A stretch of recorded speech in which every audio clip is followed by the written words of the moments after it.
Nous nous retrouvons cette fois sur le stand de Namco Bandai pour nous essayer une deuxième fois à Dragon Ball Raging Blast que nous avions déjà croisé durant le 3 et qui nous avait fait une impression vraiment fadasse, il faut bien le dire. Pourquoi? Parce que la franchise se voit expurgée d'un bon nombre de ce qu'il faisait, en fait, les subtilités de son gameplay, à commencer déjà par l'impossibilité de déloquer son adversaire. Donc c'est plutôt dommage parce que c'était une vraie composante de gameplay qui vous permettait de fuir quand l'occasion se présentait et puis de vous planquer tout simplement dans les niveaux pour recharger votre vie, enfin votre ki, ou simplement voilà, on va dire temporiser un peu si vous preniez vraiment une fessée. Donc c'est vraiment dommage d'avoir supprimé cette possibilité là.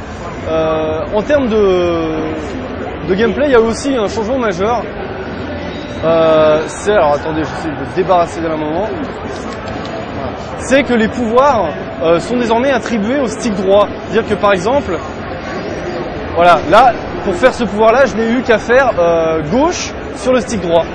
En fait, chaque personnage en gros a 4 pouvoirs, 4 techniques de ce type-là, plus une voire plusieurs grosses techniques. Et les grosses techniques, je vais vous montrer ce que c'est ça.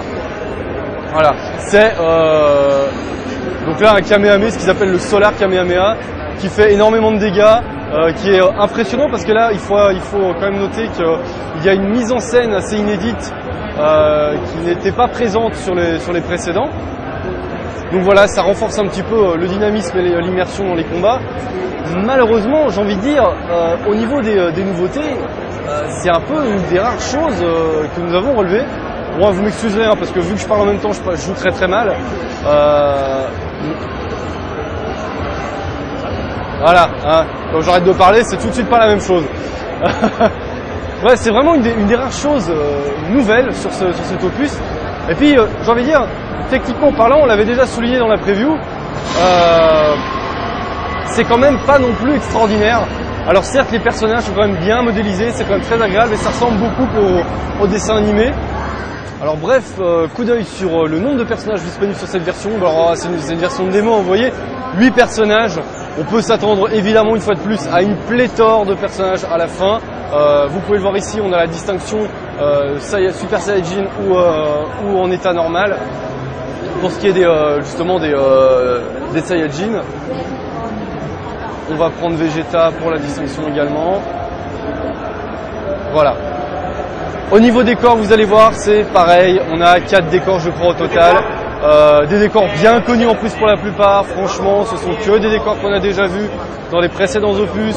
Ça commence à faire un petit peu beaucoup au niveau redite là. Certes, on ne demande pas forcément une révolution, mais là c'est vrai que s'agissant d'un épisode next-gen apparaître sur PS3 et 360, on pouvait s'attendre quand même à un petit peu plus de contenu, enfin du contenu un petit peu plus révolutionnaire, oui, un petit peu plus surprenant. Voilà, donc là on vous l'a montré, hein, les écrans de chargement bien cheap, plus les épisodes passent et plus les jeux qui sont proposés sont inintéressants. Bon, ils étaient déjà pas passionnants avant, mais bon voilà. Donc on vous parlait des environnements.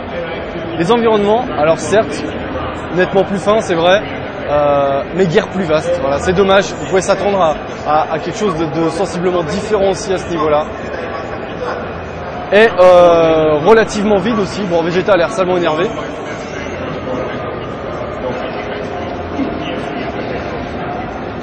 Mais bon, encore une fois, une destructibilité nettement plus importante. Alors on note encore quelques problèmes hein, de caméra, de bugs de collision, ce genre de choses. On va pas être trop sévère parce qu'encore une fois il s'agit d'une version inachevée. Mais bon, on espère que ce sera bien corrigé. Je ne vous en ai pas parlé, mais la concentration est désormais assignée à la touche bas de la croix directionnelle. Voilà. Alors nous allons nous quitter là-dessus, on va essayer quand même de vous montrer un ou deux pouvoirs supplémentaires. Ah non, ça n'était pas un pouvoir, dommage.